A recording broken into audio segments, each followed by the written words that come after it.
Boys and girls of the internet, today I bring you one of my traditional style vehicles with a traditional style narrative. That's right, back in action, here we are.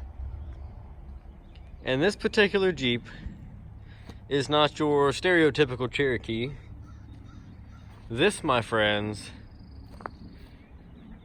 is the beginning of the XJ platform during the reign of Lee Iacocca.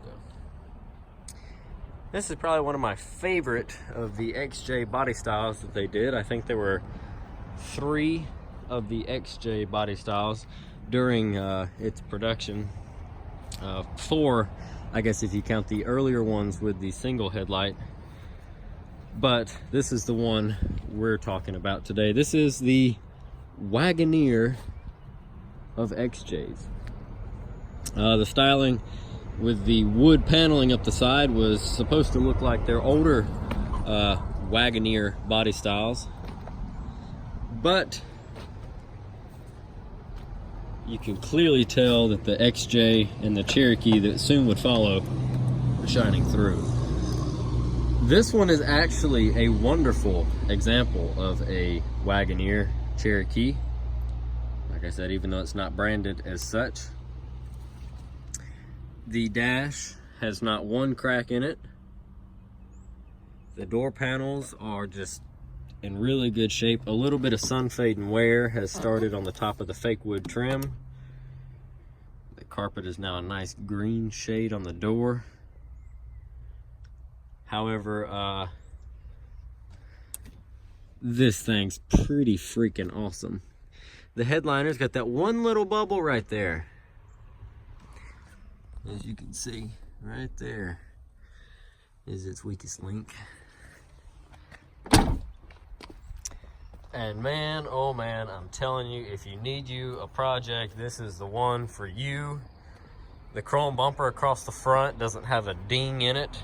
The push bars are still in good shape. This is for that 5-mile-an-hour crash safety. Underneath the hood, a heavy hood, we have the infamous 4-liter inline 6 that really brought these Jeeps to life. I know, later in the 90s, what is it? The ZJ. Let's do it this way. The Grand Cherokee was offered with that pretty sweet V8. However, if you told me I had to go buy one, I'm gonna look for this boat anchor right here, because the 4.0s just don't stop. Let's see if I can get the hood latch up while I'm holding this behemoth. There we go. Something I noticed right off the bat when I was looking at this as it came in, down here, hidden behind the distributor, is a tag on the motor. A tag which reads remanufactured. And there's one of those little, can I get the phone down there? And then right below it is that little silver dot. That is a heat tag that they put on remanufactured engines in case you overheat the engine. The adhesive used to put that little tag on is designed to melt off at a very certain temperature, so that if you were to overheat this engine and kill it, your warranty wouldn't be valid if it overheated, because they're not responsible for overheating damage. They're just rebuilding the engine. So if it overheats, you've got a radiator or a water pump failure, and that's on you. But yeah, so this bad boy is a new motor, probably put in, I'm gonna take a shot in the dark and say about 10 years ago or so. It's still pretty clean, but it's got that gunk, like it's just been sitting. Rust has started on the cylinder head, but it's not bad, and that's why I assume it hasn't been more than maybe a little over a decade. The odometer And this bad boy reads 261,000 miles. So I bet right around the 180 to 200,000 mile mark, something let go. Probably overheated it, blew a head gasket, or mixed coolant with oil and tore the bottom end out. A little bit of both, maybe. The wiring over here is a little questionable because the rubber sleeve has deteriorated off of the positive lead, and that doesn't make me want to put it on there, but we're gonna anyway. I've done it once before. This is a new battery terminal. They should have replaced the entire wire, but I didn't do it. And then the battery is from this current year. There is also the sticker up here letting you know that because it's been changed out, so has the oil filter adapter, and it now has a different thread pitch. That's always nice. Jeep Corporation with the little AMC looking logo. XJ, there she is. Yeah. Like I said, this was a product of when Lee Iacocca was still running Chrysler up until he left in, I think, 93, 92. Good looking Jeeps. The 4 headlights just get me every time.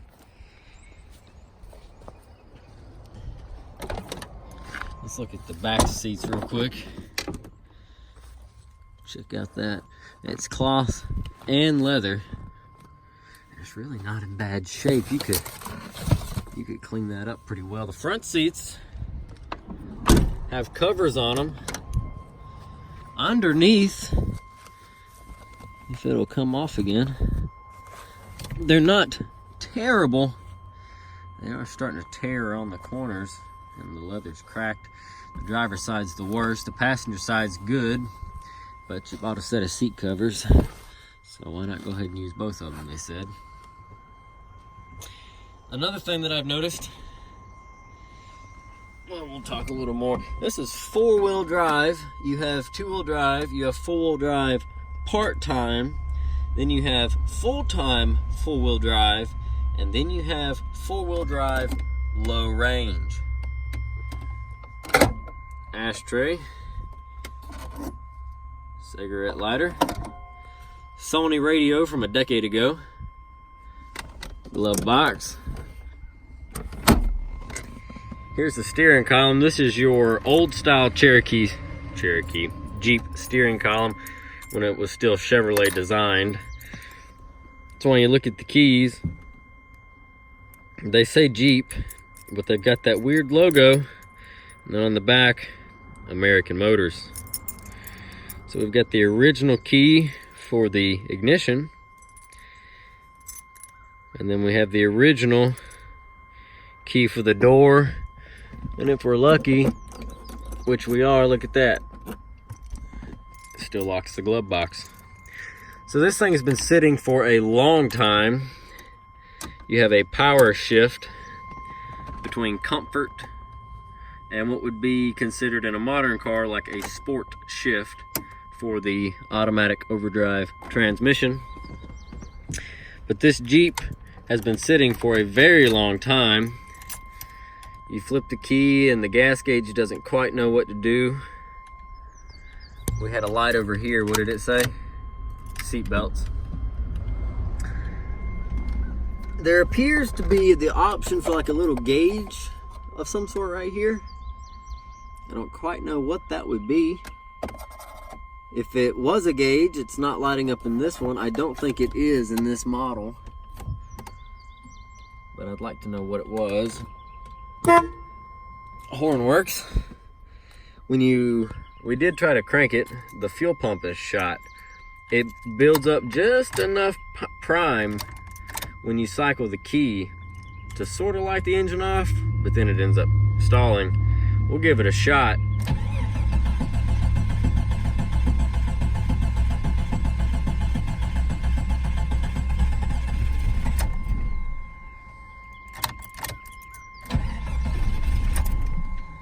Almost.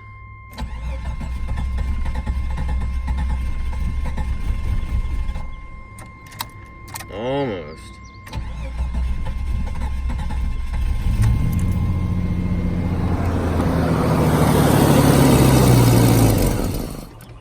And that's about all you get out of it. But as you can hear, the engine sounded pretty dang healthy. We'll do it again and check out that oil pressure gauge. Cranking brings it to about 20 pounds. Almost to 40 when it starts.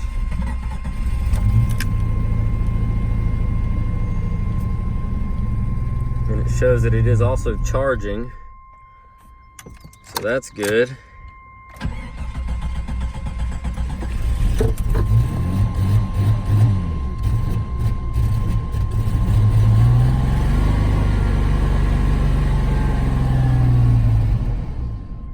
And then it stalls. So I've also noticed the buzzer that you're hearing that normally lets you know a light is on or something does not turn off. It just keeps on dinging. Also the steering column, typical Chevrolet fashion, has worn out the pins.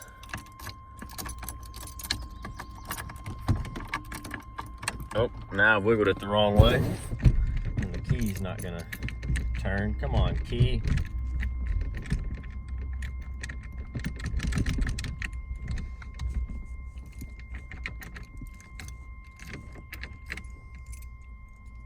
Come on now.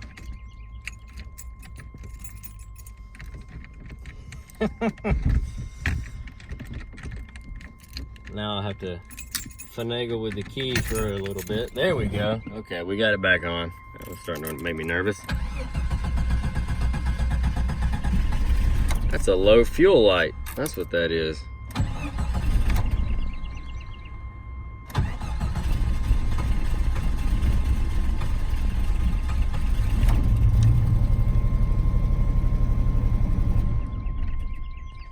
Yeah.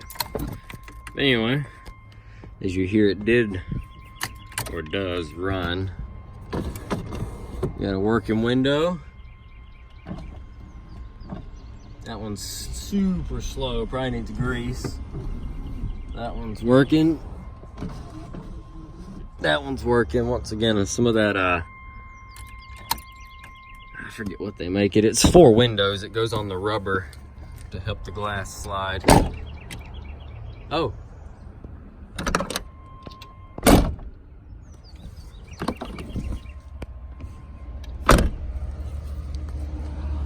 I think that the buzzing went away when I closed the door.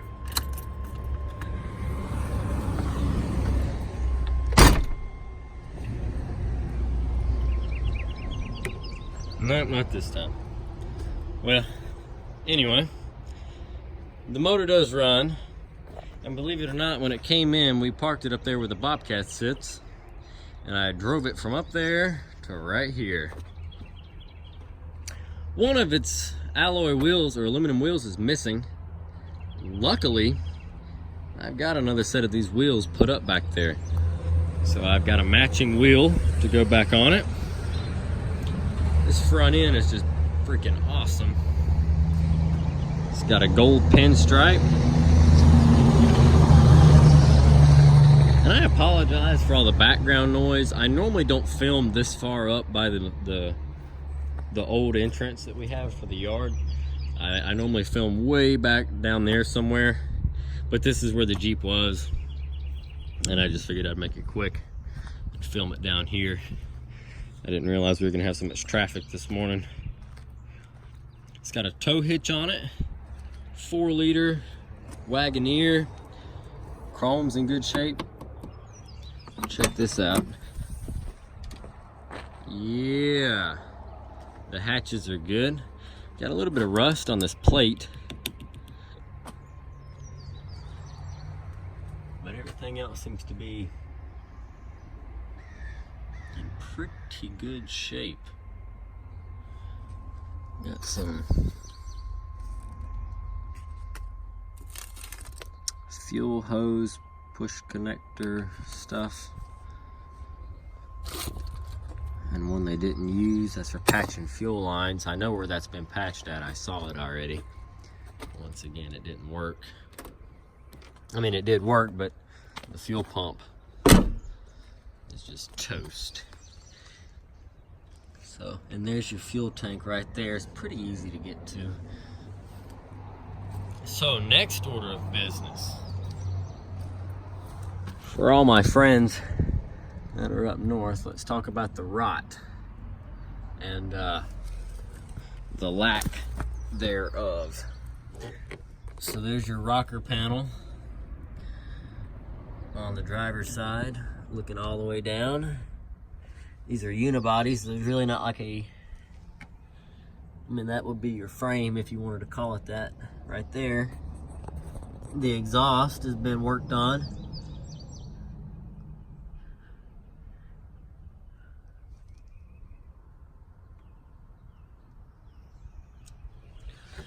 Everything looks pretty dry underneath. It's got like that typical, just like dirt and gunk from sitting on it, but nothing wet. So she's probably been south most of her life. We did find some paperwork in it that said, that showed that the vehicle at one point in time was in Maryland, but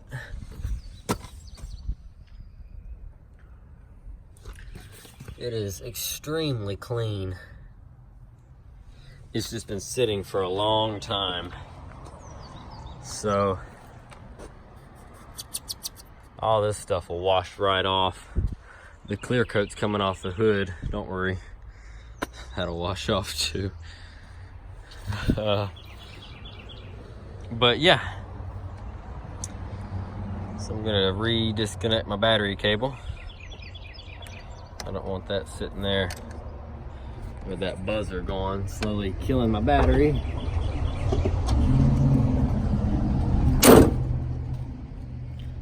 And there you have it. The last of an era.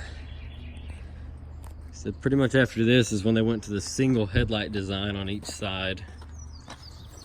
I left the dang window down.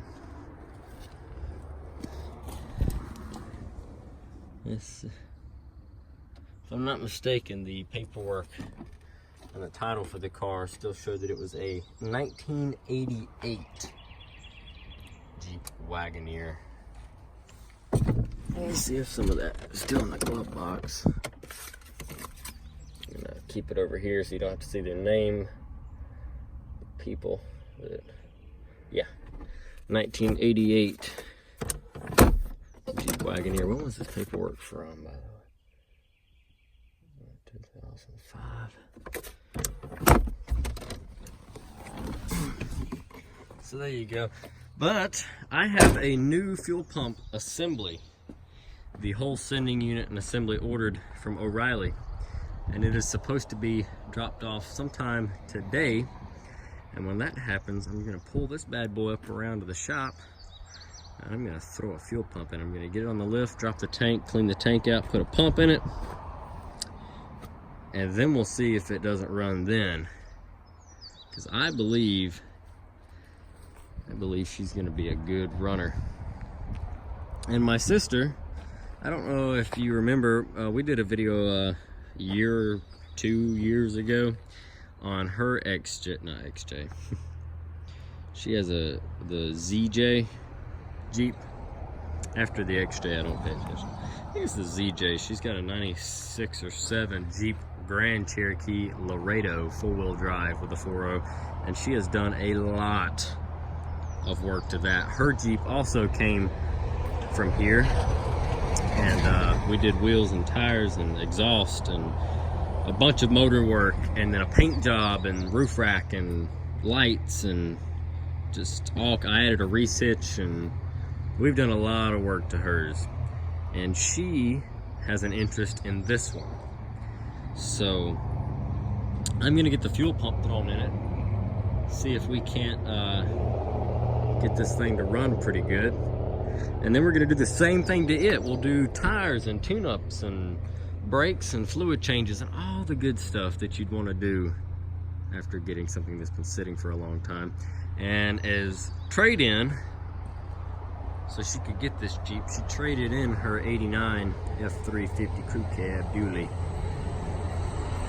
to get this Jeep. So we're committed,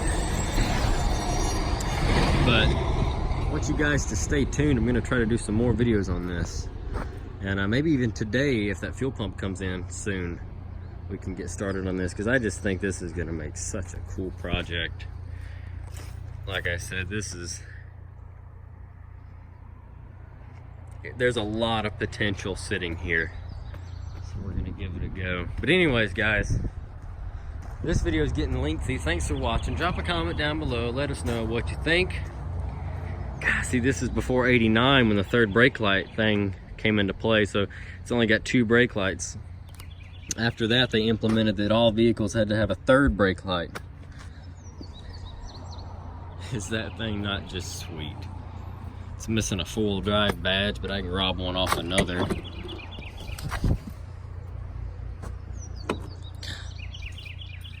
This thing is just too cool. Alright, I'm rambling. I'm getting back to work. If a fuel pump shows up, we'll do a video. Hope you guys enjoyed. Stay tuned. There's gonna be more. And I'll see you guys later.